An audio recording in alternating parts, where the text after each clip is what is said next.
Ninguém esperava que um membro do Sinédrio, um dos homens mais poderosos e eruditos de Israel, fizesse isso.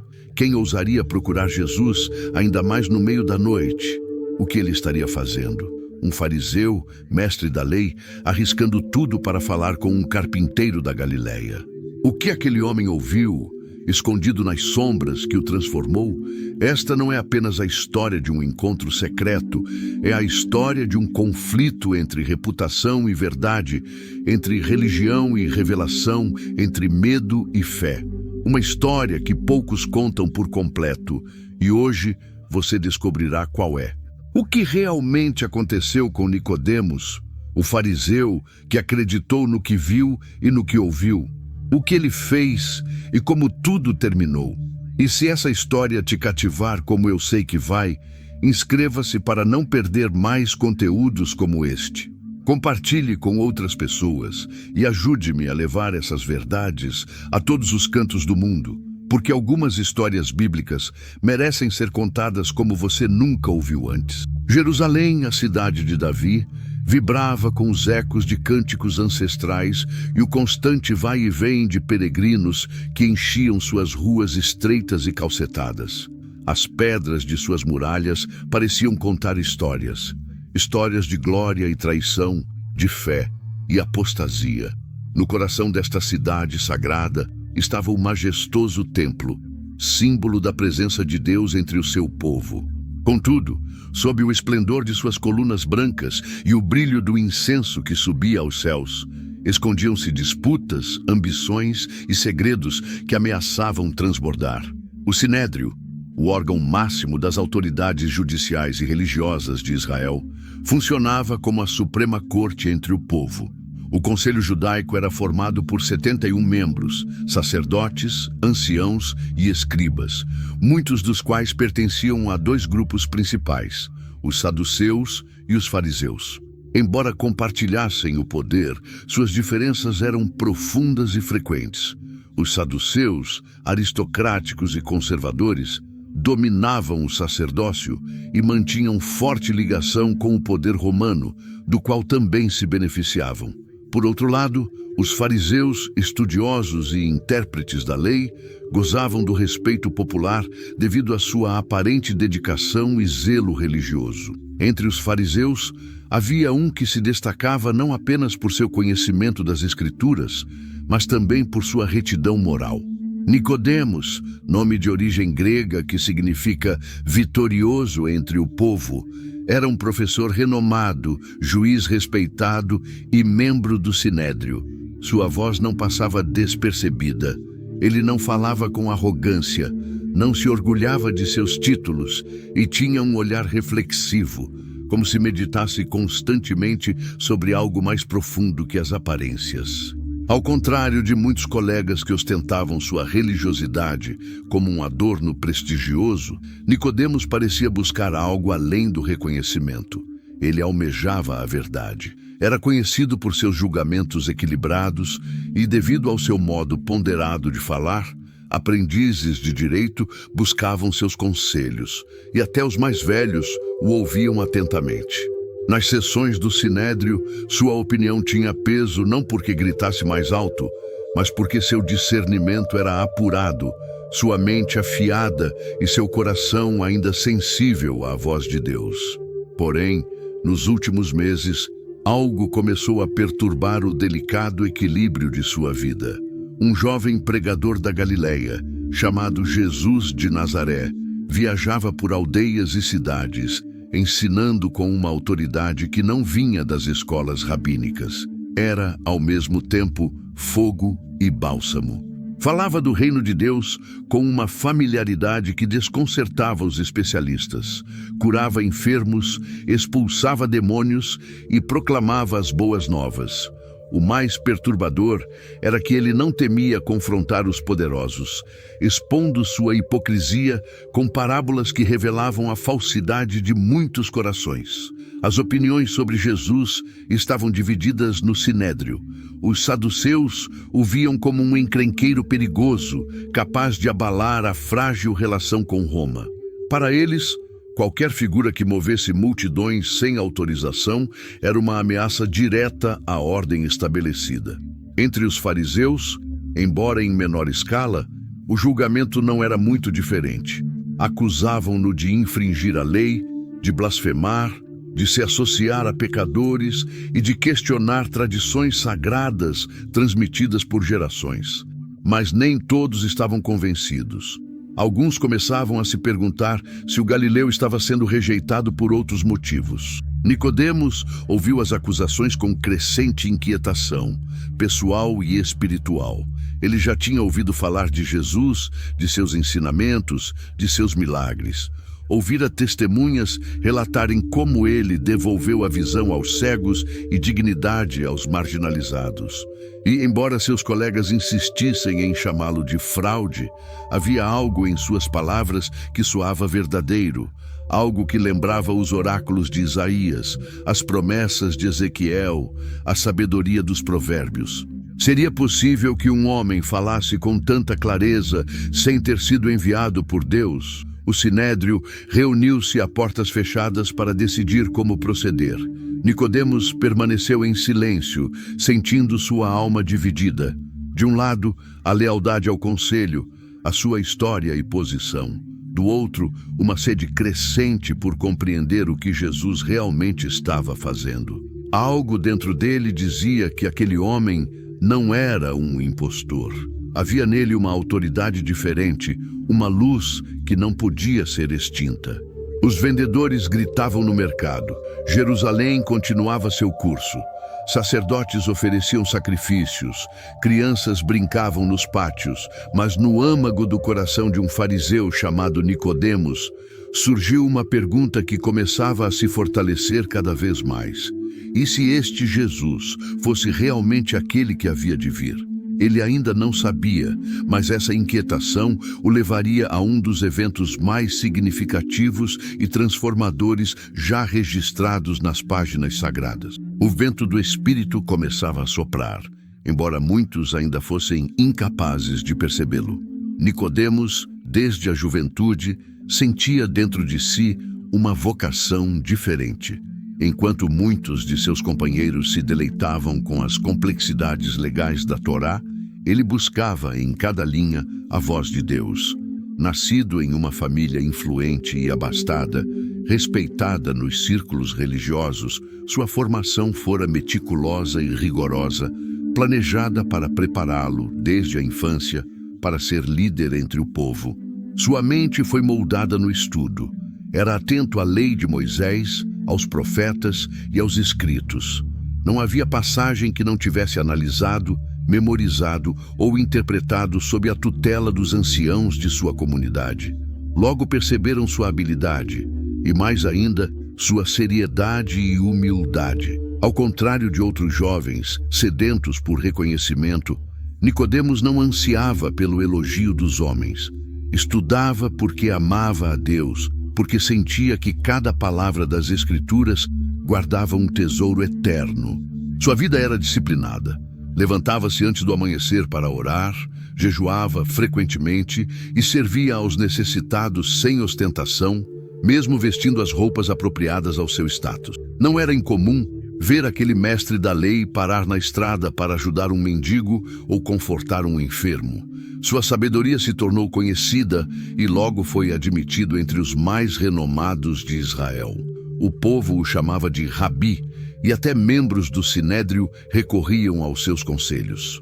Ele tinha tudo: respeito, autoridade, conhecimento. Contudo, no fundo da alma, sentia que algo lhe faltava. Lera as promessas messiânicas inúmeras vezes, discutira com outros eruditos sua interpretação, mas nunca sentira que a esperança de Israel estivesse realmente próxima. O céu parecia distante, o eterno silencioso. Então vieram os rumores. Primeiro, vozes abafadas pelos corredores do templo. Um mestre na Galileia que falava com autoridade e clareza, embora não tivesse estudado em escolas rabínicas.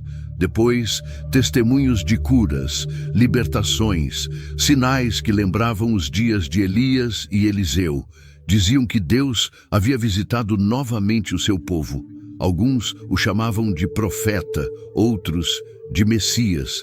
Nicodemos ouviu atentamente, sem ingenuidade.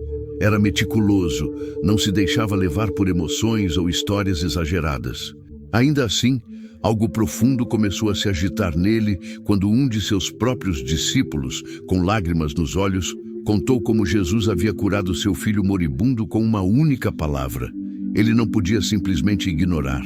Outra faísca surgiu quando soube que Jesus expulsara os cambistas do templo, purificando a casa de Deus com um zelo que ecoava os profetas antigos. E quando, no meio de uma sessão do Sinédrio, um jovem levita ousou afirmar que Jesus falava como alguém que conhecia o Pai, muitos se escandalizaram.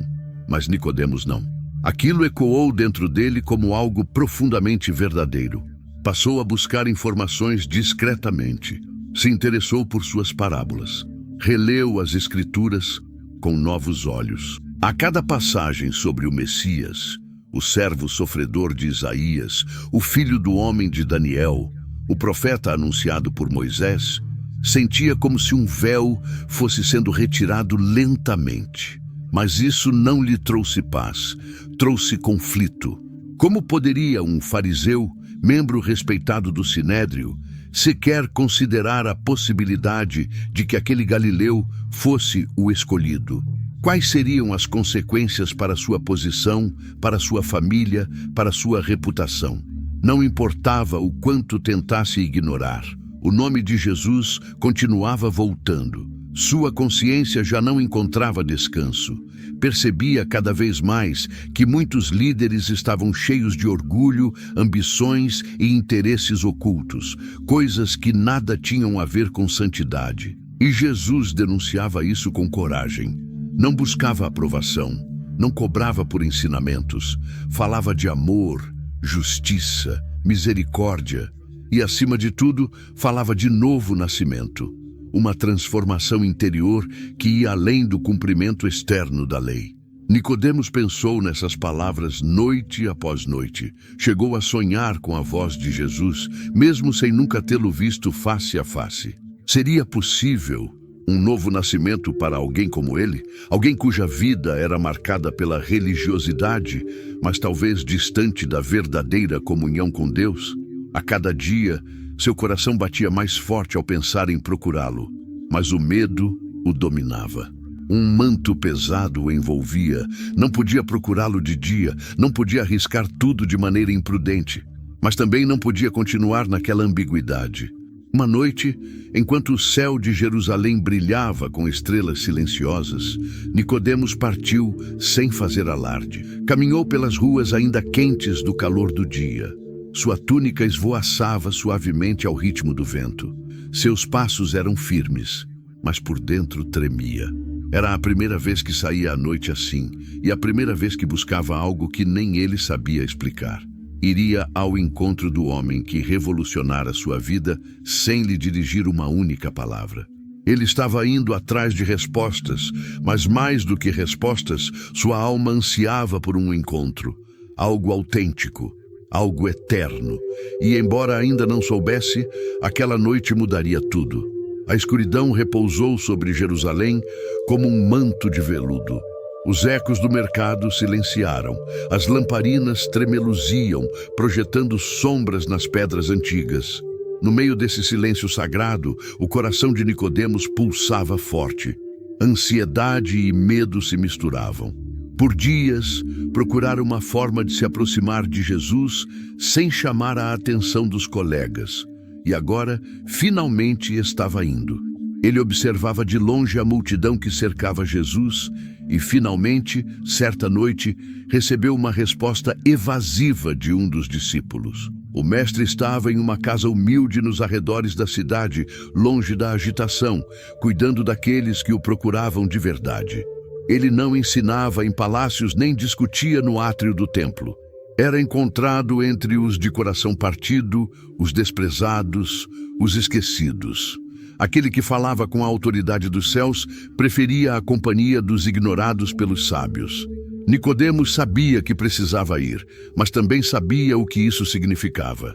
Se fosse visto conversando com Jesus, poderia ser acusado, julgado e até expulso.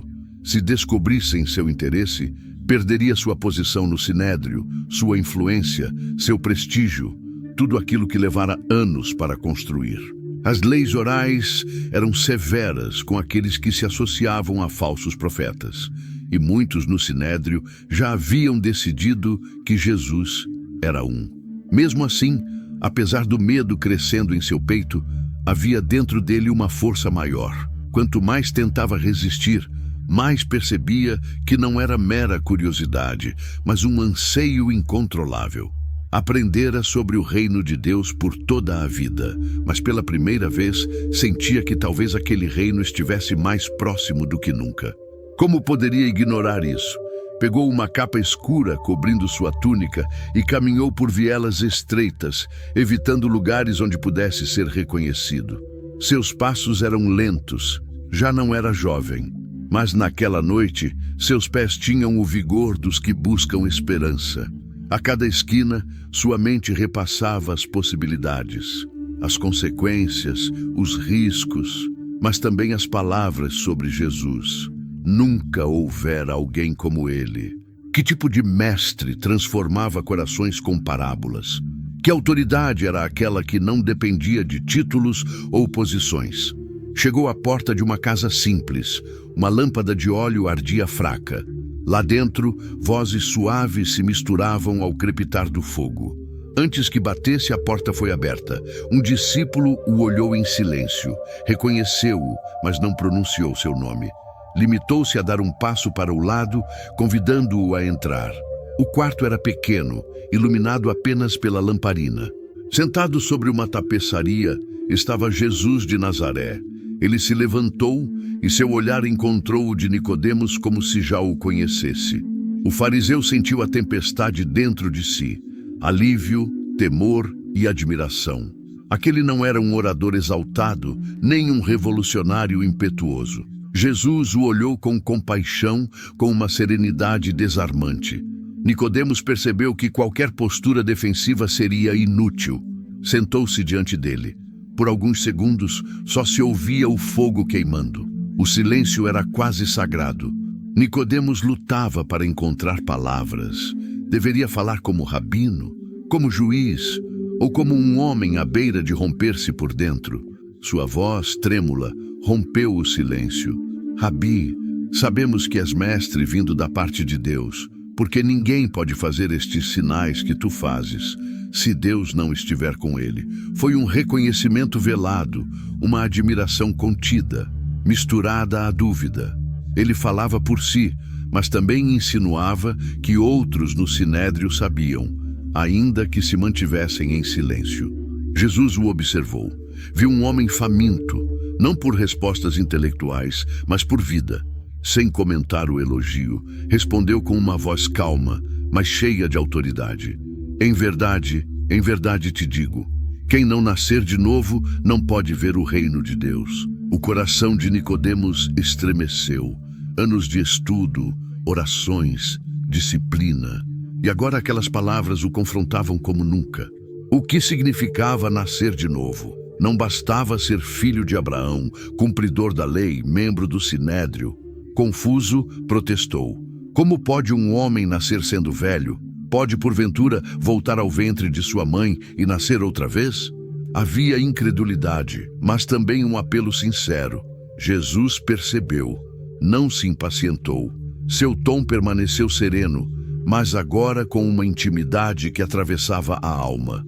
Em verdade te digo, quem não nascer da água e do Espírito não pode entrar no reino de Deus.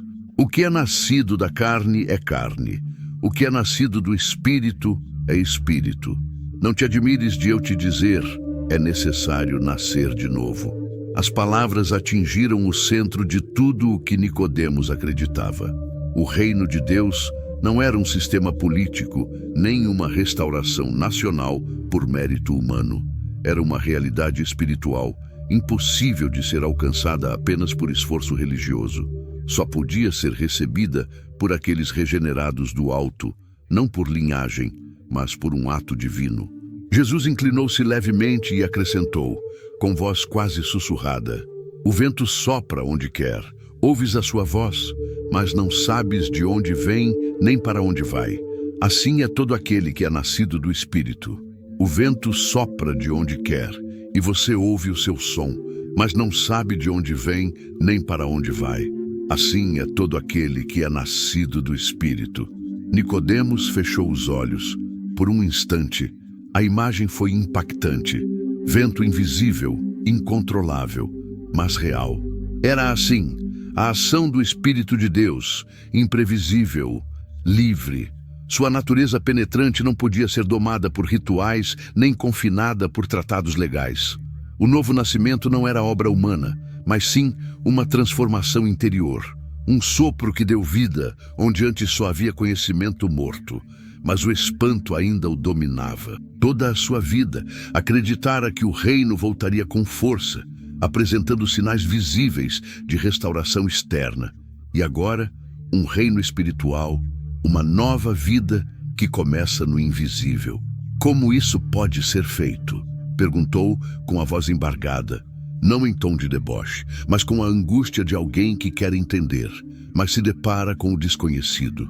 Jesus o olhou com uma mistura de sentimentos. A compaixão e a tristeza não eram uma recriminação, mas uma revelação de que o conhecimento podia obscurecer a verdade quando o coração se recusava a se partir. Você é mestre em Israel e não sabe disso? A pergunta atingiu Nicodemos profundamente. O mestre entre os mestres estava diante da verdade mais simples e profunda, e seu treinamento, sua autoridade, nada daquilo parecia suficiente. Naquele momento, tudo se tornou irrelevante. Não bastava saber sobre Deus, era necessário nascer de Deus. Jesus continuou, e cada uma de suas palavras descia como fogo lento na alma do fariseu. Em verdade, te digo, falamos do que sabemos e testemunhamos o que vimos, e vocês não aceitam o nosso testemunho. Se eu vos falo de coisas terrenas e não credes, como crereis se vos falar das celestiais? Houve um breve silêncio. Lá fora, o vento sussurrou entre os ramos, como se testemunhasse o que fora dito. Então Jesus falou algo que Nicodemos não esperava. Uma declaração enigmática e poderosa que mudaria o rumo de sua história. Ninguém subiu ao céu, senão aquele que desceu do céu, o Filho do Homem, que está no céu. E assim como Moisés levantou a serpente no deserto, importa que o Filho do Homem seja levantado, para que todo o que nele crê não pereça, mas tenha a vida eterna. Nicodemos permaneceu petrificado. Imagens invadiram sua mente. O deserto, o povo rebelde, as serpentes, a serpente de bronze erguida no meio do acampamento como símbolo de redenção. E agora aquele homem diante dele afirmava que também seria elevado. Seria isso exaltação ou algo mais sombrio? Jesus o olhou com a ternura de quem conhece o peso da verdade e sabe que nem todos estão preparados para carregá-lo, mas ainda assim falou com clareza. Porque Deus amou o mundo de tal maneira que deu o seu Filho unigênito, para que todo aquele que nele crê não pereça, mas tenha a vida eterna. Deus não enviou o Filho ao mundo para condenar o mundo, mas para que o mundo fosse salvo por ele. Não eram apenas promessas, eram anúncios de um plano eterno. Não se tratava de um julgamento imediato, mas de uma oportunidade aberta a todos. O reino que Nicodemos esperava não viria com exércitos nem tronos terrenos. Viria com rendição, com sacrifício, com sangue derramado e corações transformados. Naquele instante, o fariseu compreendeu que não estava diante de um professor comum, estava diante do cumprimento das Escrituras, o Filho enviado do alto para fazer a ponte entre o céu e a terra. Não podia explicar tudo, mas algo em seu espírito começou a se mover. O coração do sábio se partiu diante do mistério do amor divino. Conforme a noite avançava e o céu se enchia de estrelas indiferentes ao drama silencioso que ali se desenrolava, Nicodemos saiu daquele quarto como outra pessoa. Não tinha todas as respostas, mas sabia que não podia mais viver como antes. O eco daquele encontro o acompanharia para sempre, como um fogo oculto que não podia ser apagado. Ele conhecera o Filho do Homem, ouvira a voz do Espírito, e embora a luta entre fé e reputação ainda não tivesse terminado, o nascimento de algo novo já havia começado no fundo de sua alma. Nas noites que se seguiram, sua rotina antes sólida tornou-se pesada e inquieta. Do primeiro raio de sol ao último brilho da lua, tudo parecia igual. Participava das reuniões do Sinédrio, dava aulas, caminhava pelos pátios do templo com dignidade. Mas por dentro, algo havia mudado para sempre. A mensagem de Jesus era repetida inúmeras vezes em sua mente, com uma insistência que beirava o sobrenatural. É preciso nascer de novo. Os pilares sobre os quais sua vida fora construída ruíram. Acreditava que sua linhagem judaica, seu conhecimento da lei e sua posição no Sinédrio o colocavam entre os mais próximos do reino de Deus. Mas agora, um galileu sem formação rabínica lhe dissera que tudo aquilo não era suficiente. Não bastava nascer da carne, nem viver exteriormente justo. O reino era visível apenas para aqueles nascidos do Espírito, e ele ainda não o via. Nicodemos começou a revisar mentalmente os textos dos profetas com outra perspectiva. Abriu os rolos com os quais convivera por décadas, não como mestre, mas como aluno pela primeira vez. Buscava neles não uma explicação, mas uma confirmação daquilo que seu coração começava a suspeitar. Quando leu em Ezequiel que Deus removeria o coração de pedra e daria um de carne, sentiu esse processo acontecendo dentro de si. Quando Isaías falou do broto que nasceria do tronco de Jessé, conectou com o homem que encontrara. Quando leu sobre o servo desprezado, sem aparência alguma, conduzido como cordeiro ao matadouro, estremeceu. Seria possível que o Messias sofredor fosse Jesus? Sua alma estava dividida. Nicodemos havia sido formado numa estrutura teológica que esperava um Messias conquistador, um rei como Davi, que libertaria Israel do jugo de Roma e restauraria o trono em Jerusalém, estabelecendo justiça pela lei. Mas Jesus falava de um reino que não era deste mundo. Não oferecia tronos, mas a cruz. Não chamava à vingança, mas ao perdão. Não exaltava os justos, mas salvava os arrependidos. E aquela ideia oferecia salvação a todos. O reino de Deus era escandaloso. Não foi construído com poder humano, mas com a ajuda de Deus. Uma transformação espiritual invisível operada pelo Espírito de Deus. O nascimento de que Jesus falou não poderia ser alcançado por meio de esforço pessoal, nem merecido por méritos. Foi uma obra divina que dependia da fé, uma fé simples, como a de uma criança, que poderia realmente se entregar completamente. Nicodemos havia sido cuidadosamente estruturado para uma revelação que ia além do que podia controlar. Sua posição no Sinédrio o obrigava a manter uma fachada de imparcialidade, mas já não conseguia ouvir as zombarias contra Jesus sem que algo se agitasse dentro dele.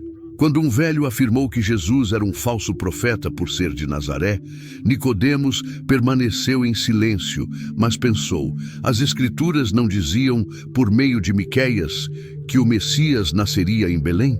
E não poderia Deus escolher o vil e desprezado para envergonhar os sábios? Seus pensamentos se tornaram mais profundos e dolorosos. Às vezes, pegava-se chorando à noite, sem entender completamente por que isso acontecia, como se sua alma estivesse sendo desfeita para que seu orgulho fosse reconstruído do zero. Seu intelecto começava a ruir. Ele já não se reconhecia como o sábio mestre de Israel, mas como um homem ferido em processo de cura. Um pecador que se considerava justo, um homem respeitado pelos homens, mas ainda longe do coração de Deus. E assim, dia após dia, Nicodemos vivia.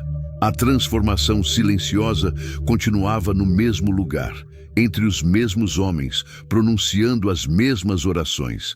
Mas por dentro, seu mundo estava se tornando diferente. O escândalo do novo nascimento não começou com um grito, mas com um sussurro.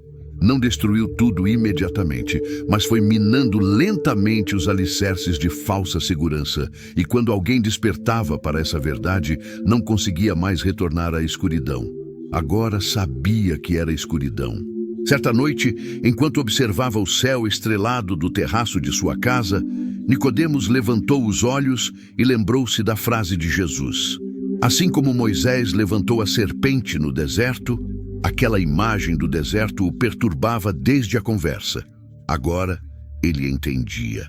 A serpente de bronze foi erguida para que aqueles que haviam sido mordidos pelo veneno pudessem viver, somente pela fé, apenas olhando, apenas acreditando. Não havia rito, não havia mérito, apenas fé. Nicodemos colocou a mão no peito. Pela primeira vez em muito tempo, entendeu o que era a salvação. Não era para os sábios, mas para os humildes, não para os presunçosos e autossuficientes, mas para os de coração partido. E naquele momento, ele entendeu que começava a nascer, não do ventre de uma mãe, mas do coração de Deus. O escândalo do novo nascimento não era apenas um conceito teológico, era uma revolução da alma. Nicodemos nunca mais foi o mesmo. Nas semanas seguintes, o que se seguiu foi como um prelúdio de algo anunciado por céus avermelhados. Um silêncio tenso pairava sobre a terra de Jerusalém. A cidade do grande rei parecia ignorar a crescente pressão sobre suas ruas e corredores sagrados. Mas, nos corredores do templo e nos pátios do Sinédrio, o nome de Jesus já não era mencionado por mera curiosidade, mas como uma ameaça crescente. Jesus viajava pelas aldeias e cidades pregando com autoridade. As pessoas o seguiam não apenas por causa de suas palavras, mas porque suas ações eram sinais que nenhum professor da lei poderia imitar. Os cegos viam, os coxos andavam, os leprosos eram purificados. Multidões começaram a sussurrar sobre ele, chamando-o de profeta. Outros ousavam, Messias. E o que mais preocupava os líderes religiosos era que o povo o amava, não como um rabino comum, mas com uma devoção que excedia o permitido. Aproximavam-se dele sem medo, tocavam-no, choravam diante dele. Ele era o tipo de influência que poderia incendiar uma cidade de esperança. E para o Sinédrio, isso simbolizava instabilidade. Os saduceus, guardiões do templo e aliados de Roma, temiam que a agitação popular colocasse em risco seu controle político.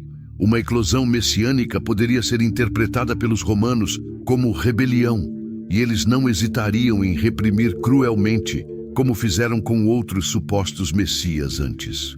Houve movimentos, todos terminaram em massacres. A simples ideia de que Jesus pudesse ser seguido por milhares causava arrepios na espinha dos poderosos. Os fariseus, por sua vez, não temiam Roma tanto quanto temiam perder influência. Jesus, com sua autoridade espiritual, não os atacava com armas, mas com palavras. Cada ensino expunha a hipocrisia de seus mandamentos. Ele clamava por misericórdia e, acima de tudo, demonstrava compaixão onde eles impunham regras. Falava de Deus como um pai, não como um juiz distante. E o pior para eles era que não conseguiam refutá-lo. Seus argumentos eram irrefutáveis, sua pureza indiscutível. Não havia escândalo verdadeiro que pudessem lhe atribuir sem que o povo o defendesse. Nicodemos testemunhava tudo isso com uma mistura de medo e admiração.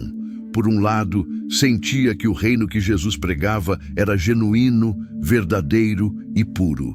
Todas as vezes que o escutava, mesmo das sombras em meio à multidão, seu coração tremia, como se reconhecesse naquelas palavras a própria voz do céu. Por outro lado, via como seus colegas se ressentiam nas reuniões do Sinédrio. Eles estavam cada vez mais tensos e carregados. "Este homem deve ser preso por conspiração", disse um dos anciãos, batendo o punho fechado sobre a mesa. "Está confundindo o povo. Se não fizermos algo em breve, toda a nação se voltará contra ele", exclamou o outro. "Ele blasfema. Se iguala a Deus. Não há lugar para esse tipo de heresia entre nós." Nicodemos escutou em silêncio, com a alma dividida. Não podia ignorar a verdade que ardia dentro dele, mas também não conseguia agir sem calcular as consequências. Via líderes menores sendo marginalizados apenas por expressarem simpatia por Jesus. Se falasse abertamente, perderia sua posição, sua influência, talvez até a capacidade de ajudar de dentro. O dilema o atormentava. Talvez conhecer a verdade exigisse mais do que silêncio. Permanecer calado enquanto tramavam a queda de um homem justo seria cumplicidade? Em certa ocasião, ouviu de longe Jesus chamar os fariseus de sepulcros caiados. Embora as palavras tivessem sido duras, Nicodemos não se ofendeu. Ele sabia que não eram ataques pessoais, mas verdades ditas em meio à dor. Jesus não falou como um inimigo, mas como um médico diagnosticando uma doença. Ele não odiava os fariseus, condenava-os como uma doença mortal que precisava de arrependimento, mas a maioria deles se recusava a ouvir. Um dia, enquanto Jesus ensinava no templo, falou com voz poderosa: "Ai de vocês, escribas e fariseus, hipócritas, porque limpam a parte externa do copo e do prato, mas por dentro estão cheios de roubo e injustiça." As palavras caíram como espadas no meio do pátio. Alguns empalideceram, outros ficaram indignados. Eu prendi a respiração. Ninguém falava assim, ninguém ousava apontar os pecados ocultos da liderança sem medo de represálias. Mas Jesus não temia. Falava com a liberdade de quem sabe que a vontade de Deus prevalecerá. A autoridade vinha de cima. Naquele mesmo dia, uma reunião de emergência foi convocada. O Sinédrio debateu abertamente o que fazer com ele, incluindo a ideia de prendê-lo. Começava a tomar forma uma decisão extrema. Alguns até propuseram sua morte como única saída. Preservar a estabilidade da nação deixou de ser um debate simples. Uma conspiração teológica estava se formando. Nicodemos sentiu um peso, uma dor insuportável no peito. A hora de decidir se aproximava. Ele não conseguia mais continuar caminhando num equilíbrio precário entre o medo e a fé. A tempestade estava prestes a desabar. Ele precisava escolher de que lado ficaria. Ainda não estava pronto para confessar publicamente, mas algo dentro dele já havia sido resolvido. Ele não participaria do derramamento de sangue inocente. Faria tudo o que fosse possível para impedir isso, mesmo que sua voz fosse apenas um sussurro em meio ao trovão naquela noite. Enquanto o vento uivava entre as oliveiras do Monte das Oliveiras e as primeiras nuvens escuras cobriam o céu, Nicodemos compreendeu que não havia volta. A tempestade estava se aproximando e com ela o momento da verdade. As folhas dos olivais balançavam com um sussurro inquieto enquanto o sol se punha sobre os telhados de Jerusalém, colorindo o céu com tons flamejantes. Naquela tarde, as ruas fervilhavam de rumores. Jesus teria ido à festa dos tabernáculos. No início, era segredo, mas logo sua presença se tornou impossível de esconder. Ele ensinava no meio do templo sem medo ou hesitação, e sua voz ressoava entre as colunas como um eco do céu. Muitos o ouviam maravilhados. Alguns acreditavam. Outros, escandalizados por sua autoridade, procuravam uma maneira de silenciá-lo. Enquanto o povo murmurava nas praças, o Sinédrio se reunia com crescente urgência. Ficava claro que Jesus não pararia. Falava com tamanha certeza que desafiava até mesmo as estruturas religiosas mais rígidas. Ele não citava os rabinos do passado, não pedia permissão, nem prestava homenagem às escolas tradicionais. Dizia que sua doutrina vinha de quem o havia enviado, e isso alarmava ainda mais os líderes do conselho. A multidão começou a se perguntar se aquele nazareno poderia ser o Cristo. Convocada às pressas e sob tensão, a reunião tornou-se um foco de desespero. "Não podemos continuar permitindo essas acusações", exclamou um dos saduceus, elevando a voz acima das demais. "Ele diz que vem do Pai, que o conhece, e é maior do que Abraão", gritou outro. O povo está confuso, disse um terceiro. E a confusão é o primeiro passo rumo ao caos. Se isso continuar, Roma intervirá. Querem ver soldados patrulhando nossas ruas novamente? Rostos sérios, tensos, cobertos por um véu de medo, fúria e frustração. Para eles, Jesus havia abalado a estabilidade religiosa. E isso era um crime tão grave quanto uma insurreição política. A maioria concordou que ele deveria ser preso o mais rápido possível.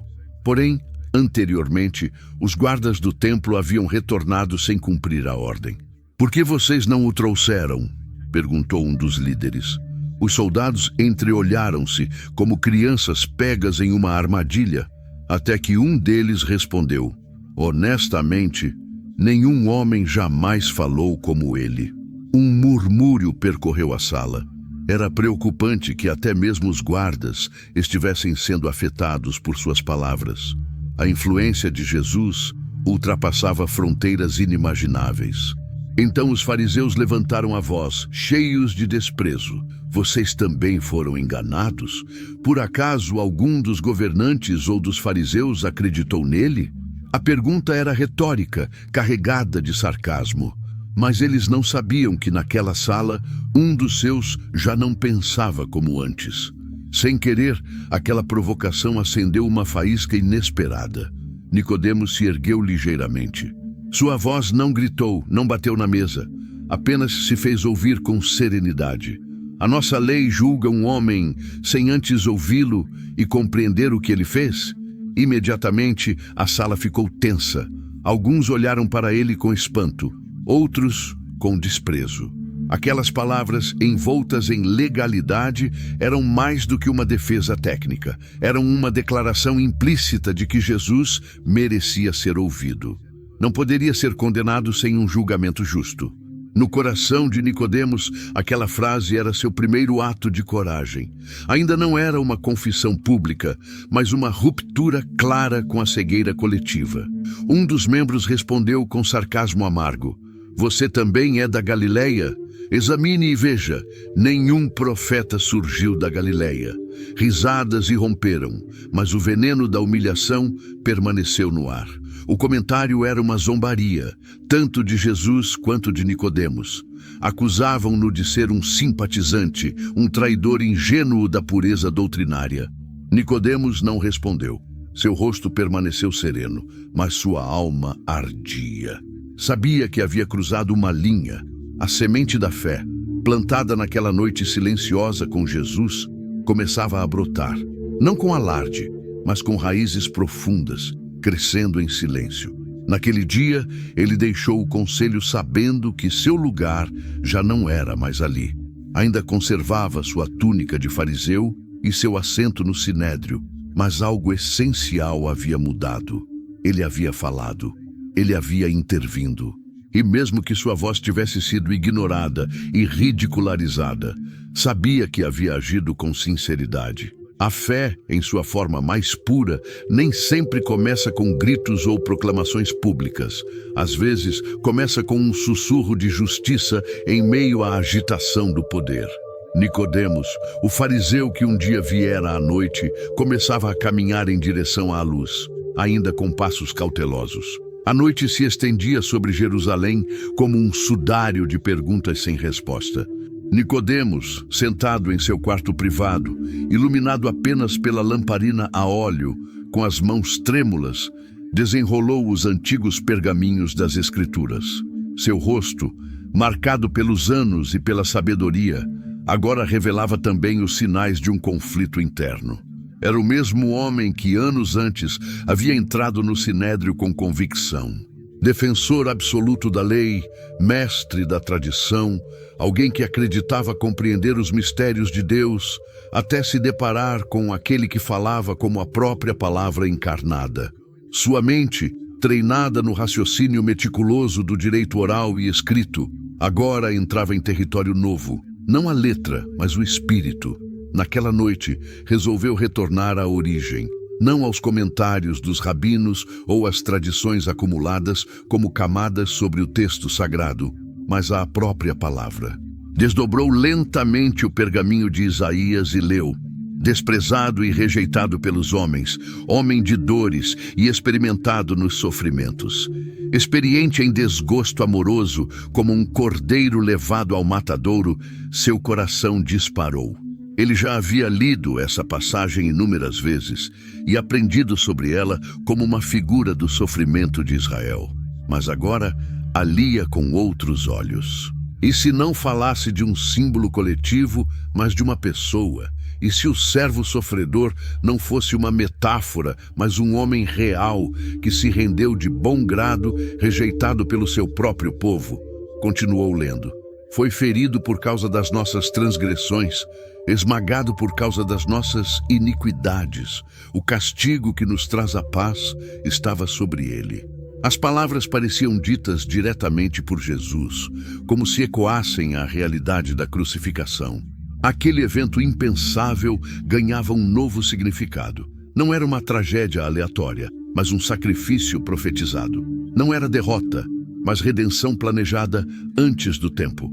Jesus não havia dito que o Filho do Homem precisava ser levantado como a serpente no deserto? O fariseu, vendo ali sua própria morte espiritual e renascimento como ato redentor, permaneceu em silêncio.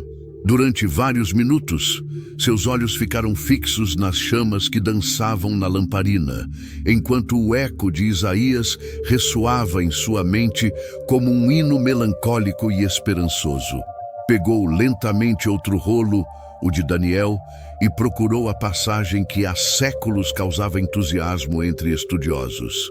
Eu estava olhando nas visões da noite, e eis que vinha com as nuvens do céu, um como o Filho do Homem. Nicodemos se lembrou de como Jesus frequentemente se referia a si mesmo dessa maneira. Não era um título vazio, mas carregado de poder messiânico. Foi-lhe concedido domínio, glória e reino, para que todos os povos, nações e línguas o servissem. Seu domínio é eterno e não passará, e o seu reino jamais será destruído. Outro paradoxo. Jesus falava de um reino eterno, mas não buscava coroas, nem exércitos. Sua autoridade não vinha de espadas, mas de palavras que curavam e gestos que restauravam. Estaria ele estabelecendo o reino que Daniel viu, não em forma política, mas espiritual? E se o poder do Messias não estivesse em expulsar os romanos, mas em conquistar o coração humano? Reverentemente buscou os textos de Moisés, não para procurar mandamentos, mas profecias, e lá encontrou, em Deuteronômio: levantarei dentre os seus irmãos um profeta semelhante a ti. Porei minhas palavras na boca dele, e ele lhes dirá tudo o que eu lhe ordenar. Jesus falava como ninguém. Não como os escribas, não com tradição emprestada, mas com autoridade direta. Não havia sido assim que o Eterno prometera pela voz de Moisés? Não era Jesus aquele anunciado e que deveria ser ouvido por todos? Nicodemos fechou os olhos. Por um instante, já não estava em um estudo teológico. Não dissecava preceitos, mas abraçava uma revelação. As peças começavam a se encaixar. Não numa lógica fria, mas numa experiência viva. Tudo o que aprendera quando criança ganhava outro significado à luz daquele que disse: eu sou a luz do mundo. Ele vivera anos rodeado de textos sagrados, mas agora, na velhice, compreendia. Aquelas palavras não eram um fim em si mesmas, mas um guia para uma pessoa, uma verdade que respirava, que falava, que amava. A lei o havia preparado, mas não podia salvá-lo. Conduziu-o até a porta, mas ele não podia abri-la. Só Jesus podia. Entre a lei e a verdade, Nicodemos já não sabia qual tinha mais peso. O que antes lhe parecia escandaloso agora parecia um recomeço. Desistir das conquistas passadas começava a parecer a escolha mais sensata. Ele, que tanto ensinara sobre o reino, não era mais um mestre apegado à letra. Começava a se tornar discípulo da palavra encarnada. No silêncio sagrado de sua casa, cercado por pergaminhos e revelações, compreendeu. Acreditar em Jesus não era trair a lei, mas compreendê-la plenamente.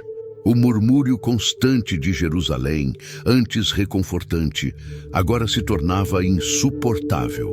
As vozes do mercado, passos apressados pelo templo, discussões nas praças, tudo parecia carregado de tensão, como se a cidade inteira respirasse com dificuldade sob o peso de algo prestes a explodir. Jesus, o homem que acendera uma chama em seu coração, agora era alvo de perseguição. Nicodemos era testemunha, aberta em silêncio dos acontecimentos. Sua consciência o chamava, mas o medo o paralisava. Cada reunião do Sinédrio girava em torno de uma única pauta: como deter o Nazareno. As histórias de milagres, que antes provocavam maravilha, tornaram-se pedra no sapato do conselho. A cura do cego, a ressurreição de Lázaro, a multiplicação dos pães. Cada ato, longe de inspirar reverência, alimentava ainda mais a ira dos que viam Jesus como ameaça ao sistema que lhes concedera poder e prestígio.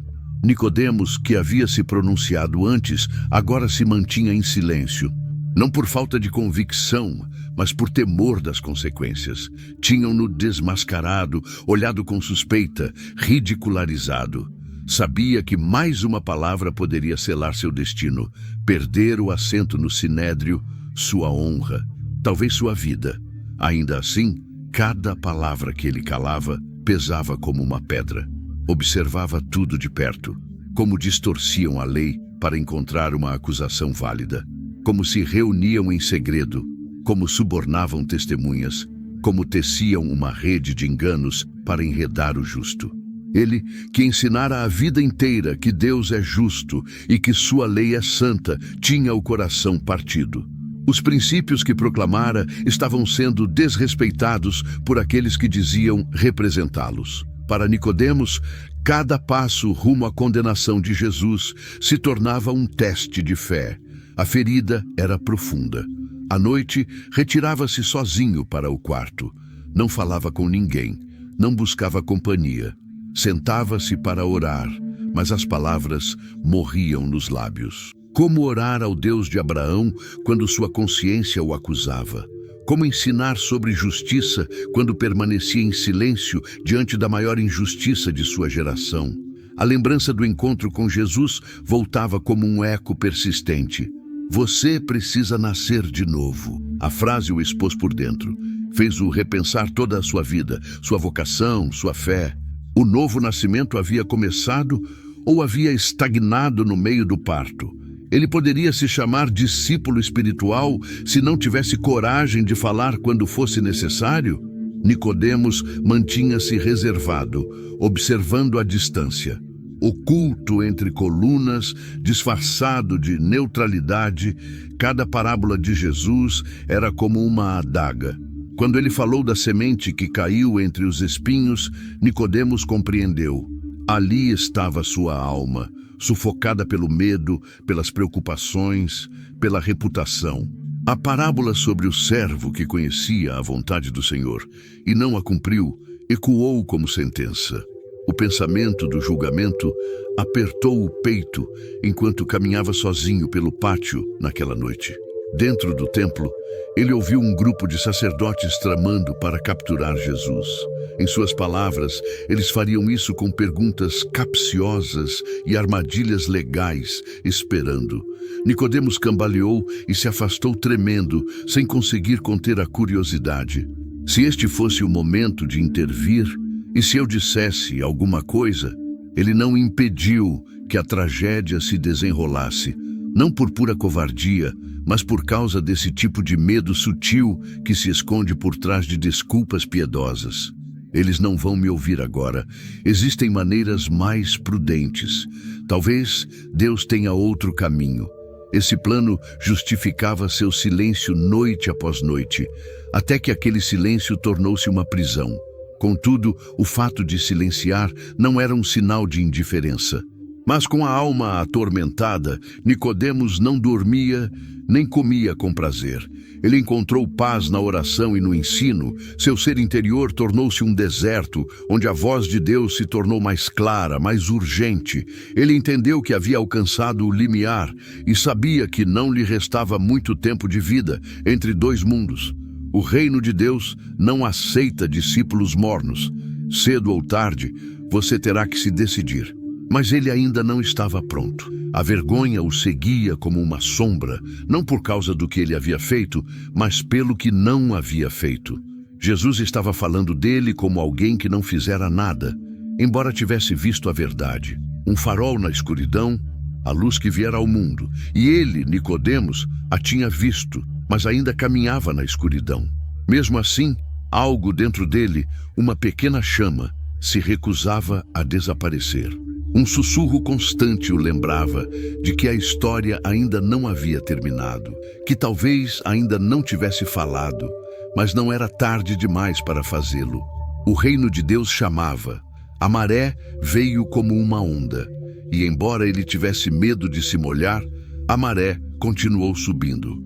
O silêncio de uma testemunha não apaga seu chamado, apenas o adia, e no coração o chamado de Nicodemos continuava a soar, aguardando o seu momento. O dia amanheceu com um ar estranho, denso, quase irrespirável. O céu sobre Jerusalém estava coberto por uma névoa pálida, como se a cidade prendesse a respiração. Não era um dia comum.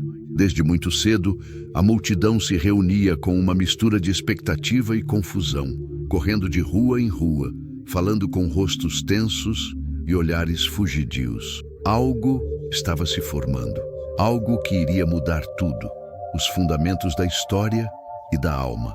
Nicodemos não foi testemunha direta do julgamento. Não estava na sala onde o Sinédrio decidiu entregar Jesus. Ele não estava presente quando o enviaram a Pilatos, nem quando a multidão, incitada pelos líderes, gritava freneticamente: "Crucifiquem-no!" Mas ele sabia.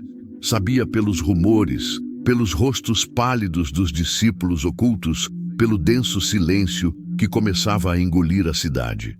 Jesus não seria apenas desacreditado como professor, nem como profeta. Seria tratado como o pior dos criminosos, crucificado por Roma, rejeitado por Israel. Nicodemos não falou, não porque não quisesse, mas porque já era tarde demais. As decisões já haviam sido tomadas, as correntes haviam sido postas e a sentença selada.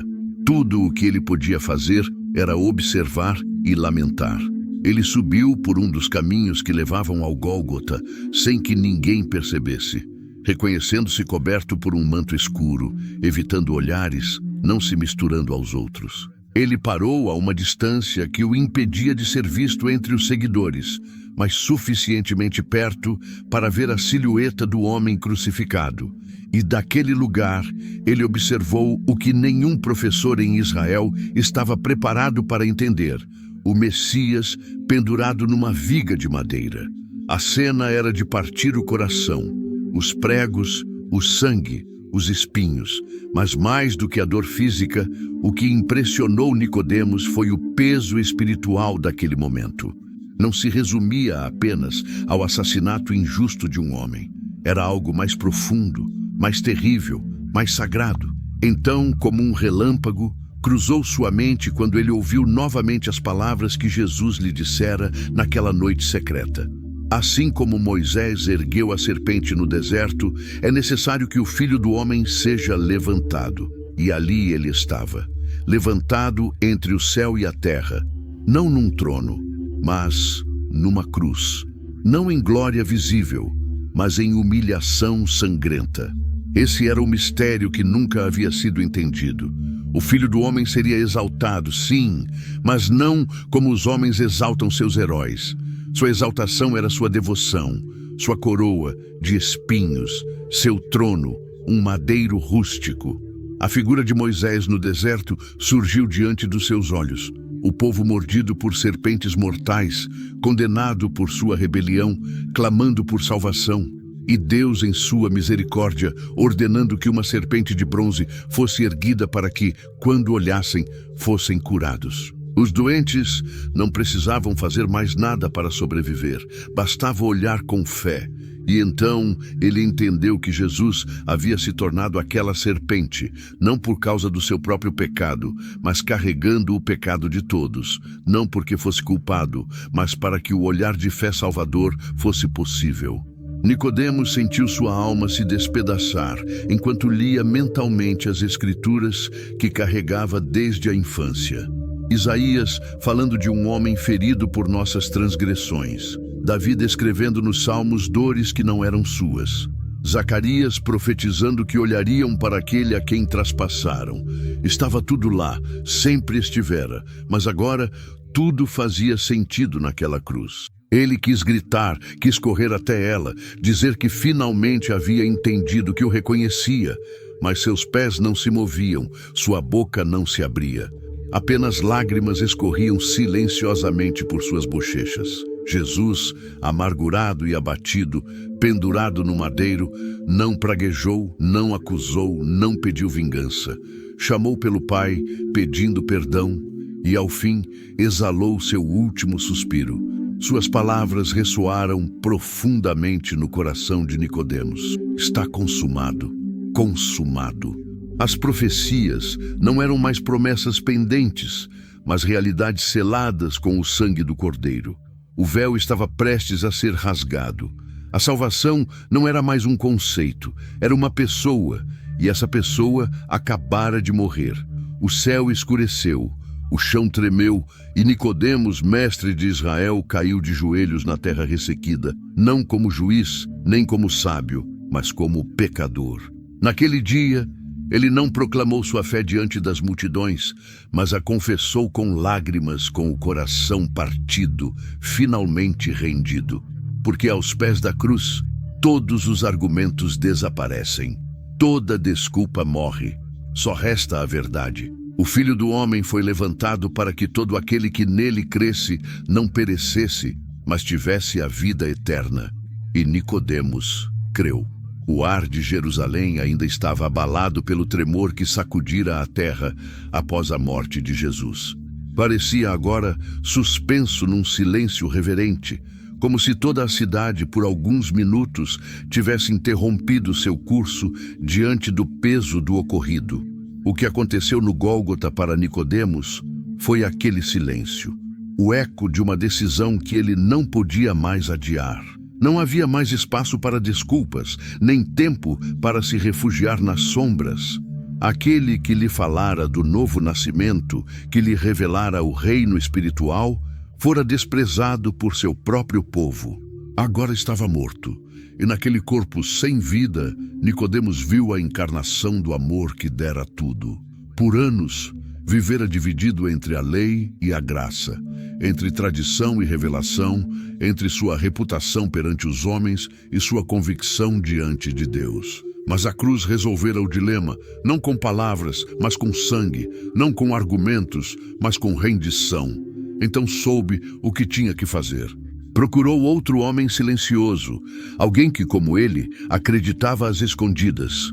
José de Arimateia, um membro respeitado do Sinédrio, justo e temente a Deus, que também não consentira com a condenação de Jesus.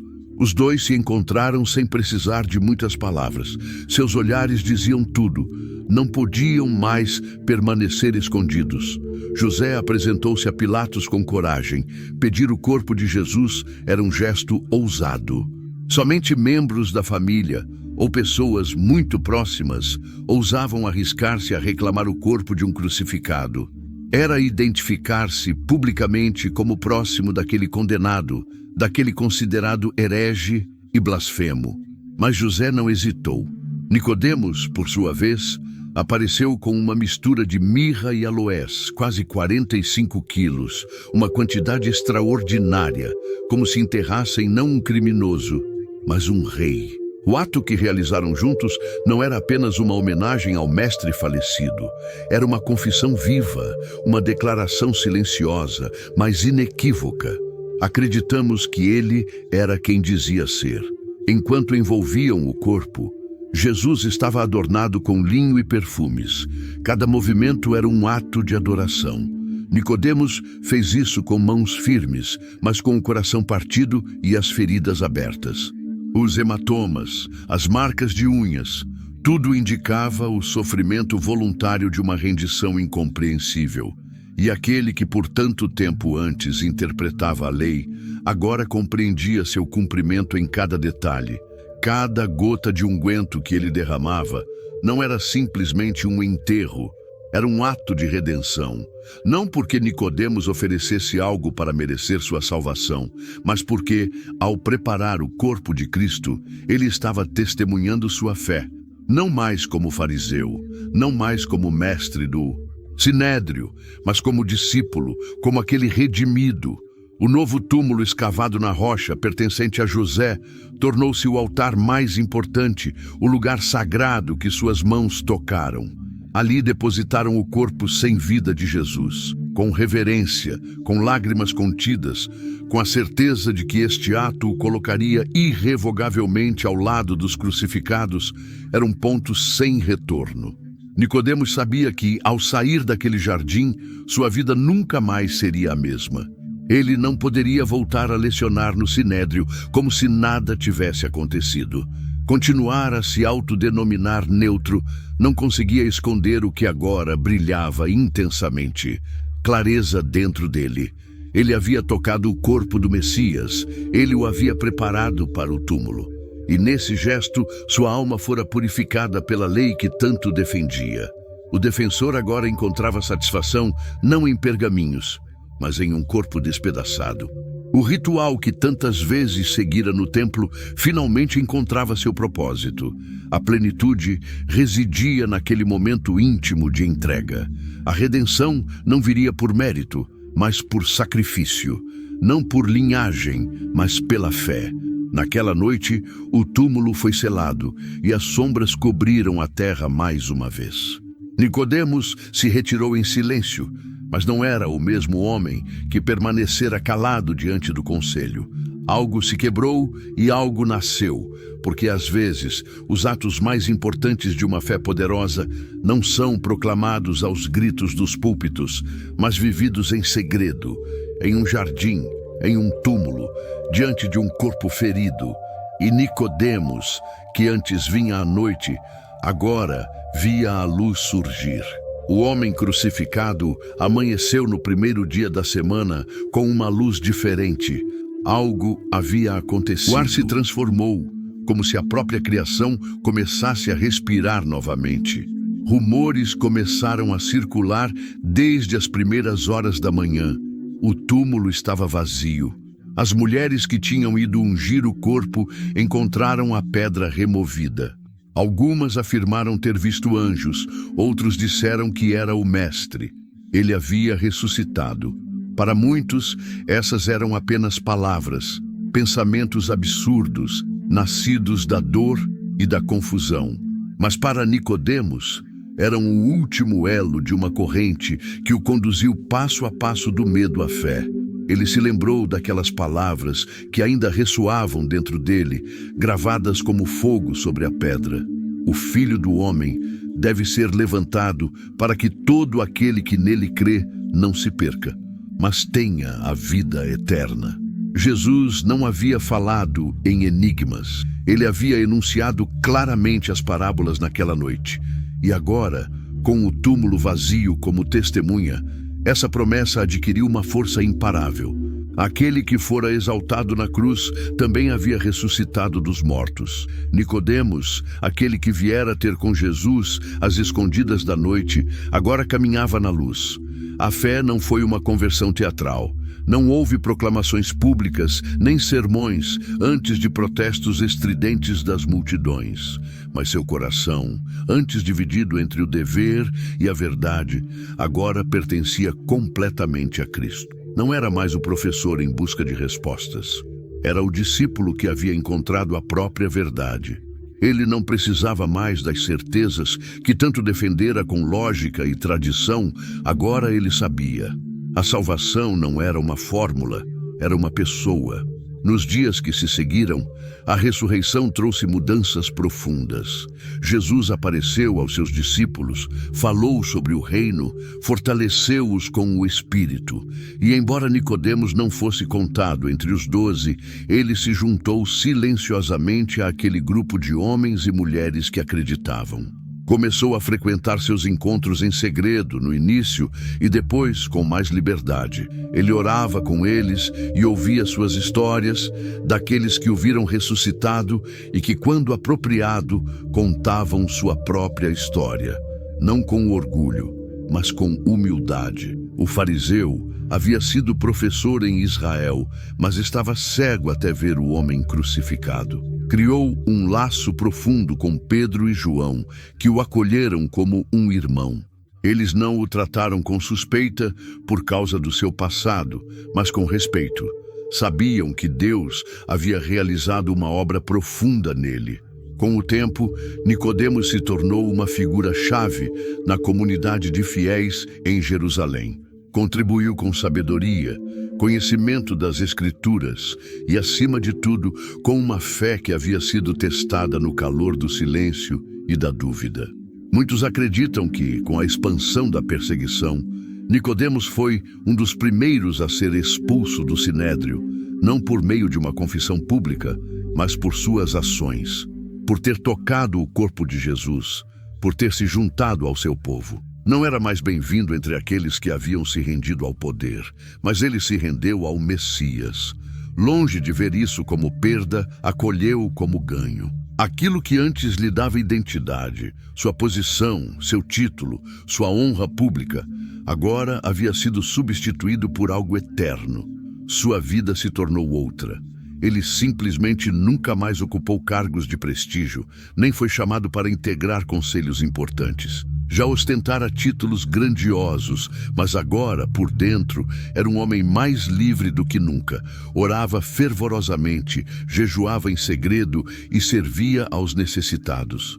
Abriu as Escrituras com nova paixão, não como juiz, mas como testemunha. Ensinou sobre Isaías, Daniel e Moisés, mostrando como tudo levava a Jesus, aquele que foi exaltado, aquele que deu a vida por todos. Alguns escritos e relatos da igreja primitiva, embora não canônicos, sugerem que Nicodemos foi perseguido por sua fé. Viveu seus últimos anos apoiado pela comunidade cristã, desprezado pelo seu próprio povo, mas amado por Deus.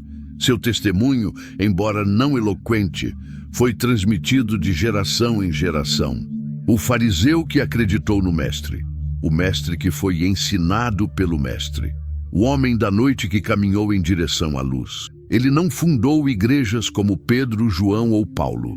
Não escreveu cartas, mas sua conversão é uma joia escondida, um lembrete de que mesmo corações endurecidos pela religião podem ser tocados pela graça. Ninguém está além do alcance de Deus. Nicodemos, o mestre de Israel, luz de Cristo, não foi apenas testemunha da verdade, foi transformado por ela. Embora seu nome não esteja em todas as páginas do Novo Testamento, sua história permanece como prova silenciosa de que uma fé autêntica nem sempre nasce sob os holofotes. Às vezes começa com uma pergunta angustiada no meio da noite e termina numa vida completamente entregue àquele que ressuscitou para dar vida ao mundo. Apesar de toda a sua profundidade e revelação, o Novo Testamento permanece em silêncio sobre os últimos dias de Nicodemos. Após o gesto corajoso ao lado de José de Arimateia, o fariseu convertido desaparece da narrativa bíblica, mas o eco de sua fé permanece. Ela não se extinguiu com o túmulo de Cristo. Pelo contrário, sua marca permaneceu gravada na memória da igreja primitiva, não com tinta inspirada, mas com o poder do testemunho transmitido oralmente, de geração em geração.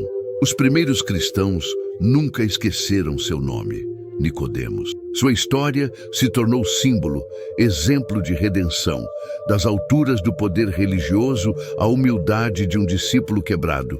Por isso, vários escritos apócrifos e tradições orais procuraram preservar, ainda que envoltas em mistério, os últimos passos daquele que certa vez veio a Jesus à noite e acabou andando na luz. Um dos documentos mais citados pelos primeiros cristãos é o chamado Evangelho de Nicodemos, também conhecido como Atos de Pilatos. Embora não faça parte do cânone bíblico, nem deva ser interpretado como texto inspirado, é uma obra fascinante que reflete a profundidade do respeito e o papel simbólico que Nicodemos adquiriu na tradição cristã. Naquele escrito, Nicodemos é retratado como um defensor de Jesus durante o julgamento, confrontando corajosamente os líderes do Sinédrio e falando em favor do Messias quando todos o negavam. Uma voz solitária, mas fiel, em meio a uma assembleia sedenta de sangue. Simbolicamente, algumas tradições cristãs afirmam que Nicodemos foi batizado por Pedro e João após a ressurreição, juntando-se abertamente à comunidade cristã em Jerusalém, e como muitos dos primeiros crentes, sofreu por isso.